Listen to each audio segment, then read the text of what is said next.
Okay, so let's get to our panel right away. Joining us via Skype from Singapore is Khuong Vu. He is an associate professor with the Lee Kuan Yew School of Public Policy at the National University of Singapore. He's also held government positions in Vietnam. Joining us, too, from Los Angeles is Won Sohn. He is a chief economist for SS Economics, and he's a former professor of economics with California State University. With us from Beijing is Qinduo Xu. He is a senior fellow at the Pangoal Institution. With me here in the studios is Mourmouras. He is a Vietnam mission chief for the International Monetary Fund. I want to welcome all of you to the show. And if you don't mind, Khuong Vu, let me start with you. A World Economic Forum review says Vietnam is simple as three words: an economic miracle. As somebody who's witnessed this kind of firsthand, give me your sense of how Vietnam was able to do this. Thank you for having me here. I think Vietnam had made actually not miracle yet, but a very impressive achievement. And it started with the concept. Actually, had to get the concept right. It means we embrace a market economy, no longer actually accepted command economy, because actually we had tried a lot and know that no way to try the old way. We have to embrace a market economy. The second one, we see the very important role of private sector. And the third one, globalization. Definitely the country have to open up. And you know, that's great for Vietnam because actually very timely for Vietnam to reform itself because we no longer have any foreign aid from any other country. We have to survive on our own. But luckily, you know, Vietnam has very strategic location next to China. So China plus one, so one means Vietnam. So investor, if you open up the economy, have a right concept and, you know, spend every dollars on infrastructure and education, actually it become more and more attractive to foreign investor. So Vietnam become actually very quickly become a highly integrated economy in the world. Now trade per GDP actually is around 200%, you know, comparable to the best country in the world in terms of global integration. And given, you know, Vietnam has nearly $100 million, that's a very significant number. Now Vietnam highly globally integrated and very committed to reform. And looking forward, the government actually have set out a very clear objective that we will become modernized developed nation by 2045, when the country celebrates the 100th anniversary of independence. So actually, it's an amazing story, but actually still a long way to go. And the country actually now more united than ever before, and really want to make achievement. And excited about the Trump-Kim summit in Hanoi next week. And we believe that actually we can share with them a lot of lessons, how to open up its economy and how to normalize the relation with the United States, and how to work with the partner, and how to learn from successful countries like South Korea, Singapore, China, Japan. That's actually, that's my part. All right, Won Sohn, we kind of got a bit of the history there, but let's go back in time. Just how devastated was this country when it started this march towards economic reforms and actually this growth that we've seen? Well, it was devastated. It was in disarray. However, as Mr. Vu pointed out, it decided to open up its economy to the rest of the world and then invited foreign investments. It also separated politics from economics. Essentially, the government said, well, we will take care of the politics, and then we are going to deregulate, lower the cost of doing business in Vietnam. And that attracted a lot of foreign investments into Vietnam. So in hindsight, it is not really surprising. When you deregulate, when you open up the market, when you invite foreign investments with open arms, what you see is more jobs, economic growth, and prosperity. Today, Vietnam has a very high level of business confidence, and chances are economic growth will continue. As an economist, at least in hindsight, it is not surprising at all. When you open up, deregulate, lower the cost of doing business, well, you will get more economic prosperity, which is what Vietnam has. I think other countries such as North Korea is trying to see what they can learn from Vietnam. I think North Korea and other countries can learn a lot from Vietnam and then try to emulate, duplicate what the country has achieved. Qinduo Xu, he's talking about duplicating what Vietnam has done. And many might look at Vietnam and say, boy, it sort of duplicated what China did, many of the same sorts of things to spur on this industrialization and this growth. Do you see kind of Vietnam adapting some of the Chinese models in some respects? Yes, I would say China is a contributing factor, or the Chinese model is a contributing factor to the success of a Vietnam story here. And of course, if you put Vietnam among one of the Asian nations, East Asian, Southeast Asian nations, it's one of the many miracles, starting probably from Japan, South Korea, and then the little dragons, China, then Vietnam, right? And of course, if you compare Vietnam and China, the two countries, they have a similar culture, a similar value system. People value a lot about education, about their family, and at the same time, they have a similar ideology. The Communist Party is running the countries over there. And so if you take a closer look at the party officials from Vietnam and also people from the academia sector circle, they studied very carefully about the Chinese political documents. For example, the Party Congress, the 19th Party Congress a few years back, the important reforming measures of China. They studied very carefully, and then obviously they adopted some of that, and also they adopted the Chinese practice. You maintain political stability, at the same time, you are very flexible with your economic development in terms of the measures, welcoming the foreign investment, and export-driven economic model. Yes, China also plays a role.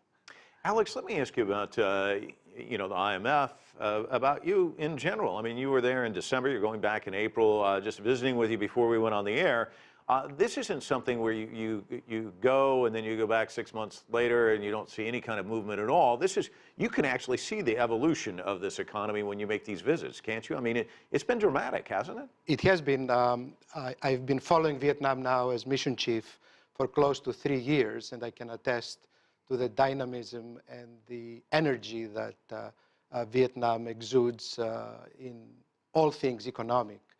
We have been in the IMF, I think, quite conservative in our estimates of how fast Vietnam will grow, and we have repeatedly been forced by reality to increase our growth projections. So they are achieving this sustainable, inclusive, high level of growth, and they're doing it by looking at. So they've learned, they've internalized this lesson that the IMF always sort of talks about, macroeconomic stability as being the foundation of prosperity. It has not always been like that in Vietnam.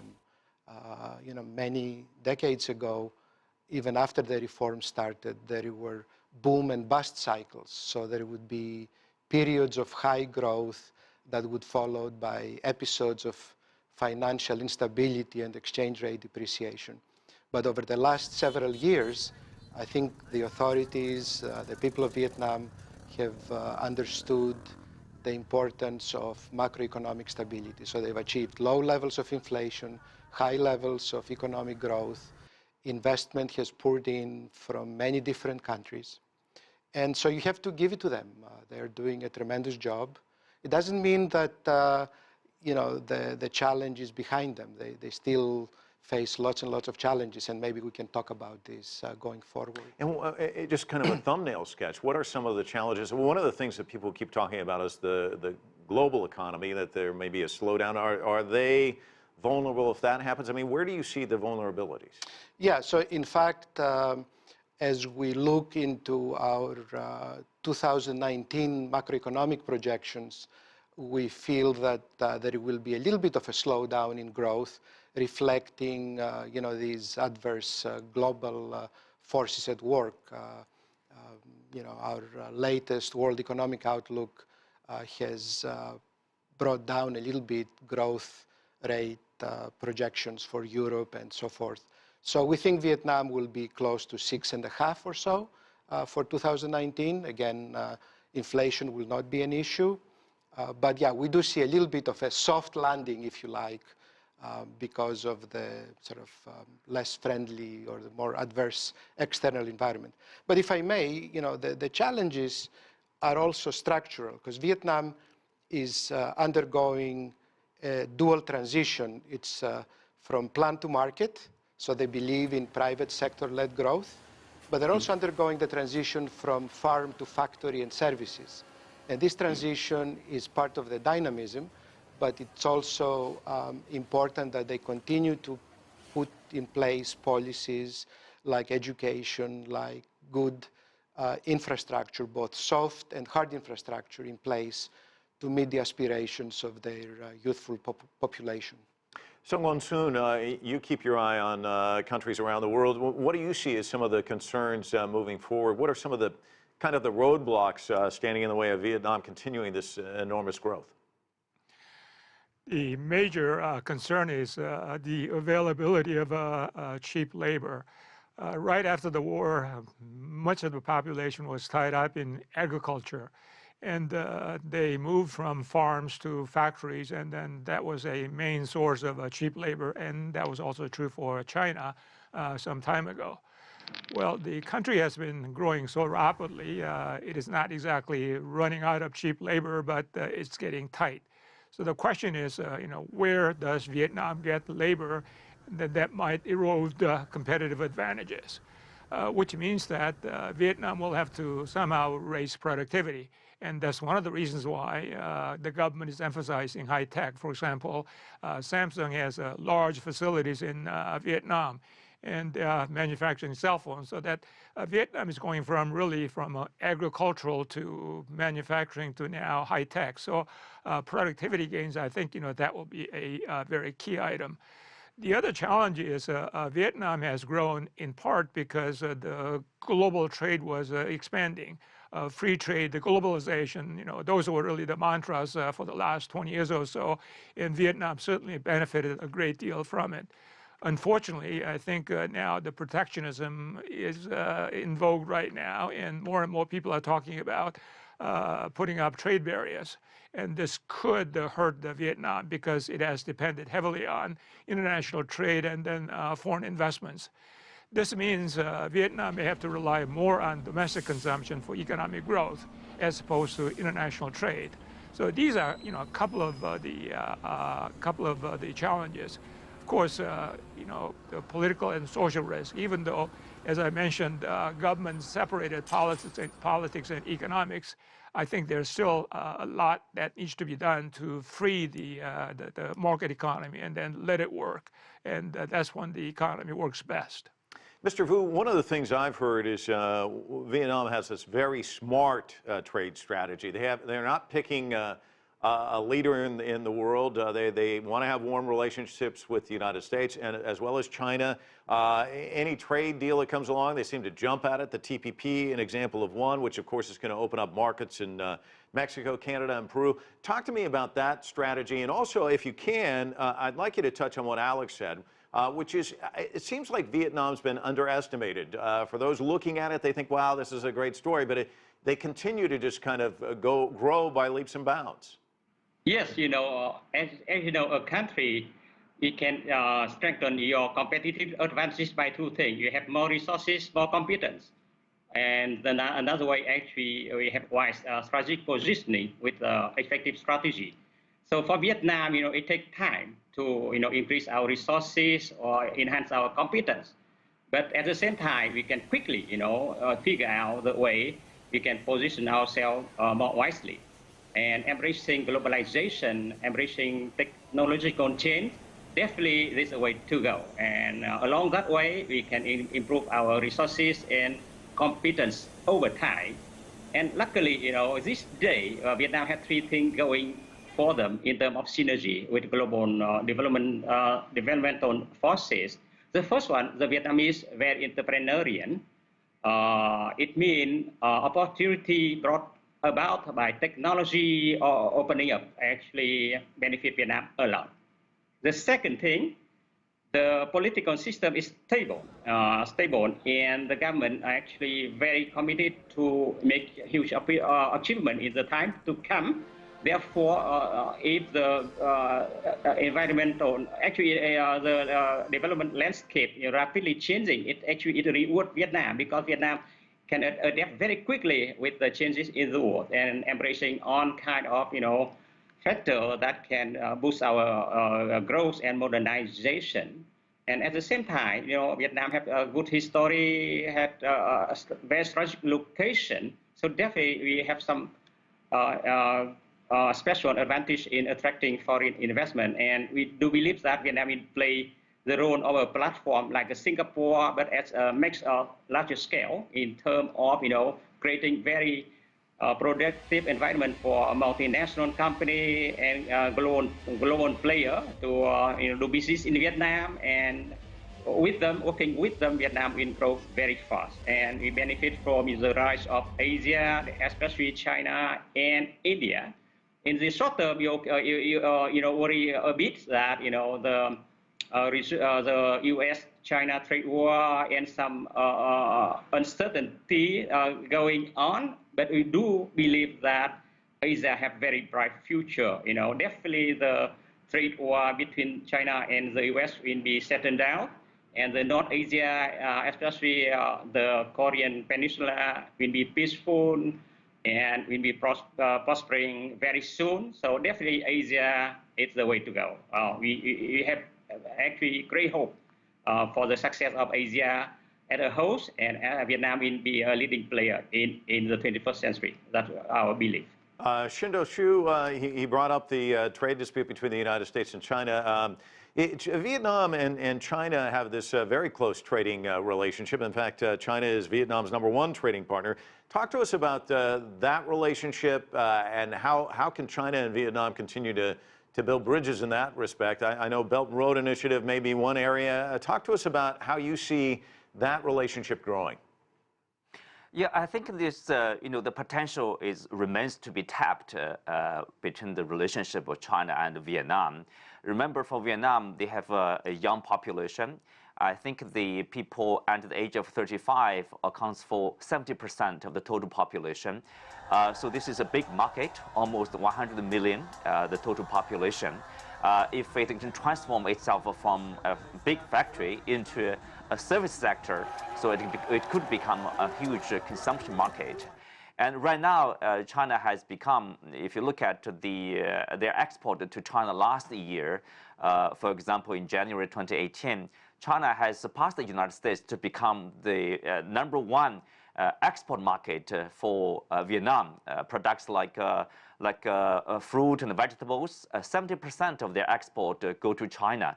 And the computer and parts and parcel, and also machinery. China is the largest destination for their export. Remember, it's close to China. China has its largest, to be the largest retail market in the world. So Vietnam can take advantage of that. And of course, Chinese export toward the Vietnam side is also growing. And Belt and Road actually is a very good product for Vietnam. If you look at one of their bottlenecks to unleash the further potentials is the infrastructure, or the lack of the more developed infrastructure, say, compared with China.